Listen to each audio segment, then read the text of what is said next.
Hello, I'm what you would call a dwarf. I'm 50 years old, 220 pounds, 4'1.5". I'm missing my left pinky and left big toe. Don't ask. It was not from a battle. My father was a drunk, and threw an axe at me. I jumped out of the way, but it landed on my foot. I decided to strike out on my own as a thief, but after several months of being a rogue, I started training to be a fighter. Also, I'm studying to be a cleric as well, but at the moment, I'm neither. Just a first-level rogue. Now, dwarves have advantages over, say, humans. I can speak and understand Giant and Orc, plus Dwarven and Common languages. I can notice all sorts of stonework, sliding walls, traps, new construction, unsafe stone surfaces, ceilings, and fake stone. I can intuit how far underground I am, even though I'm not particularly a mountain-dwelling dwarf.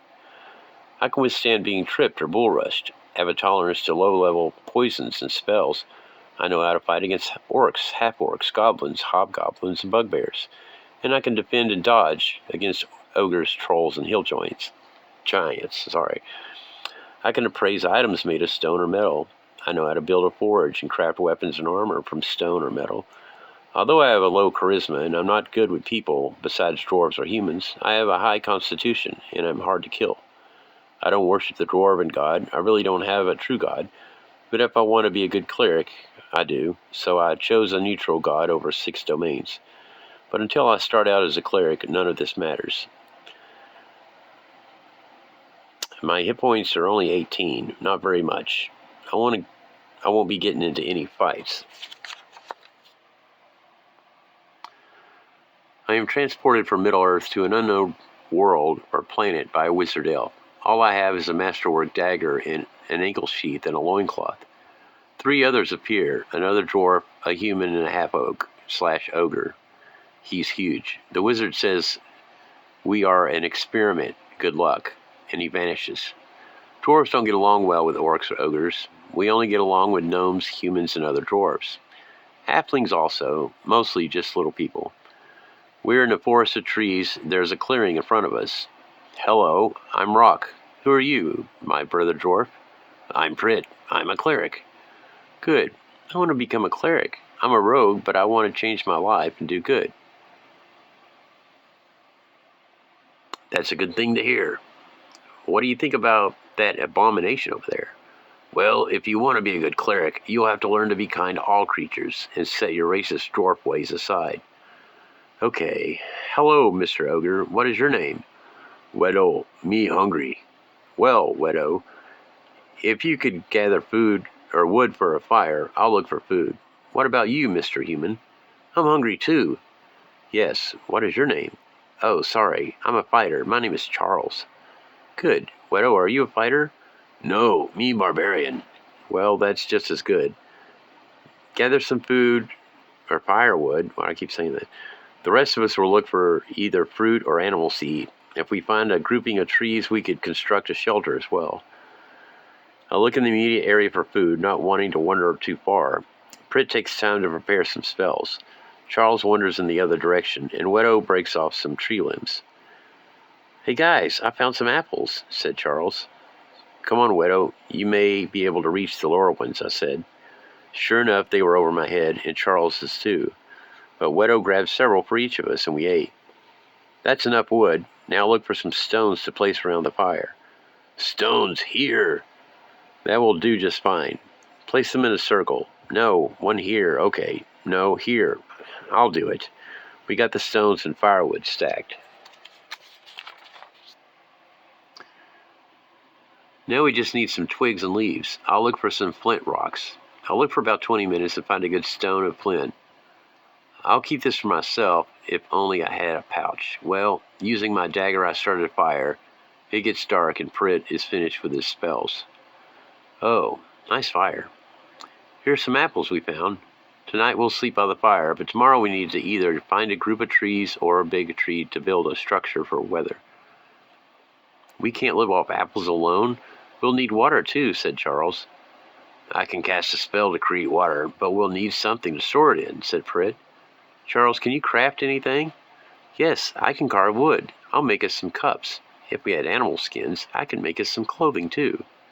Okay, we'll look for larger animals tomorrow for meat and clothing.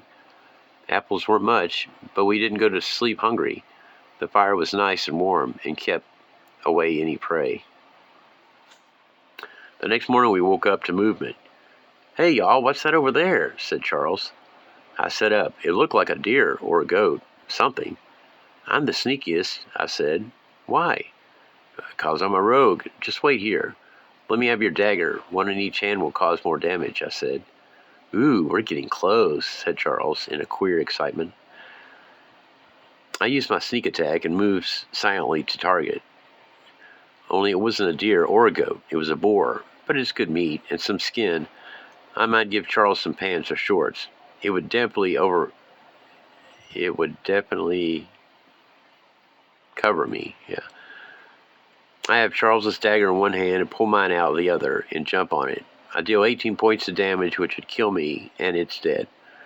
I lug it over to the guys and cut off its hide and give it to Charles. I hand him his dagger back. I grab one of the sharper stones from the fire and use some of the leftover strips and tie it to a large, strong limb. "Here, Widow, it's an axe. Now chop off more branches. Prit, you and I are hunting more boars or whatever we can find." "Let's go to the far end. It's where the boar came from. And Charles, once you make your clothes, use some of the wood to make bowls and cups," said Prit. Prit and I make it to the other side. We spot what looks like 3 lizard men with turtle shell shields and wooden swords. We can take them on without Charles and Widow," I said. "We can." "How?" "I can use my spells. Get your dagger and sneak attack ready. Once you're close, I'll use an entanglement spell to hold them, and then burning hands to set them on fire as a last resort." "Just use both spells now. I don't want to get caught or burned." "Okay." He steps into their sight and casts the entanglement spell. Vines grow from the ground and tangle up all 3 lizardmen. Then he casts burning hands and sets all 3 on fire. "Woo-hoo!" I said. All 3 died. I ran over but they were too hot to touch. "So much for their hides. Their swords are worthless, but the shields can be salvaged." "Check the one to the left. He's almost escaped." "Okay, not much here. No gold either." "Well, we'll take the shields back at least." We bring the shields back to the camp and give one to Charles. We explain the whole battle. There were no sizable trees, and none grouped close enough together. So I built 3 tree shelter hammocks off the ground. For Widow, I made a wooden teepee. We cooked the boar and had our fill for the night. With the leftover skin, we made a rope and hung a box with meat for tomorrow. The next morning we woke up to an animal trying to get to our meat. It was a wolf, which meant there were more. Wolves run in packs. Yep, there were 4 of them. They were big too. One I could take out, but not 4. "Widow, grab your axe. There are 4 wolves trying to eat our pig meat." "What?" he said, and came out of his house with a stone axe. I climbed up and out and up to the tree limb. When I jumped on this one's back, you take out 1 or 2 from behind. Prit, don't burn them. We need their coats for clothes. You and Charles kill one and the other if Widow can't get both." I jumped on his back, stabbing it in the neck with my dagger. Widow grabbed the other 2 by the back of the neck and bashed their heads together until they died. Charles picked up his axe and cut the last one's head off.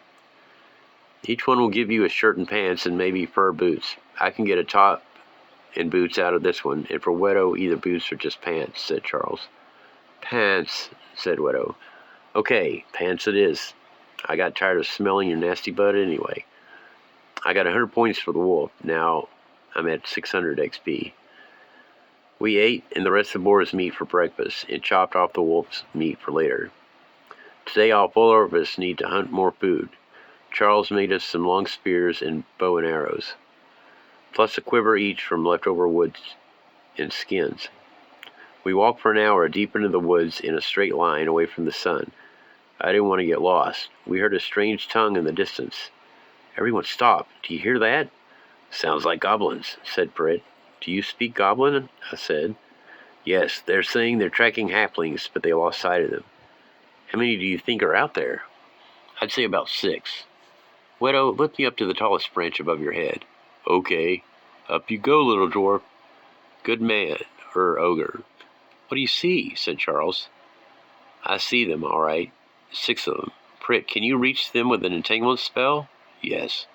Okay, once he entangles them, everyone take their shot at their heads with your bow. Wedo, take out any we miss. They were caught in the vines and were whacking away with their short swords. I shot one in the eye. Charles shot another and Prit another. Wedo ran at them screaming and cut one's head off before he got entangled. Don't cut the vines, just the goblins, Wedo. Kill goblins! He cut another one, and I took off the last one, giving me another 600 points. I climbed down the spellvine, or whatever. Oh, wore off. He got another one. Okay. Everyone grab a short sword. Search their bodies. We found 6 morning stars. They took everything else, and I kept one short sword. We took their belts and pouches. Wedo buckled 2 belts together. By that time, it was around 4 o'clock. We were approached by a group of halflings. Hello, I'm Garly, the leader of our little band. We wanted to thank you for taking care of those goblins for us. Whether you realize it or not, we have been supper, whatever that means, and no doubt would have taken our belongings or left them. Well, you're welcome. I'm Rock. This is Prit, Charles, and Wedo. Dwarves camping with an ogre and a human. How strange. I'm accepting of anyone who will earn my respect. Well, sir, we respect you even more than before. Here's a map to some nice treasure, but be ready. There are many goblins and kobolds there, possibly hobgoblins and bugbears. You're clearly only level 1 or 2 fighters. You will need to be level 5 or higher to take them all. They kill and take items that they cave and store everything there. Even more magical items, I've been told.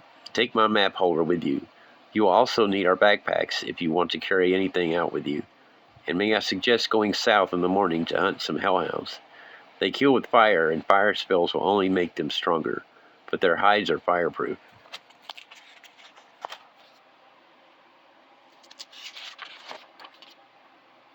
Why, thank you, Garly, for the information. The pleasure is all mine. This is a map of the area.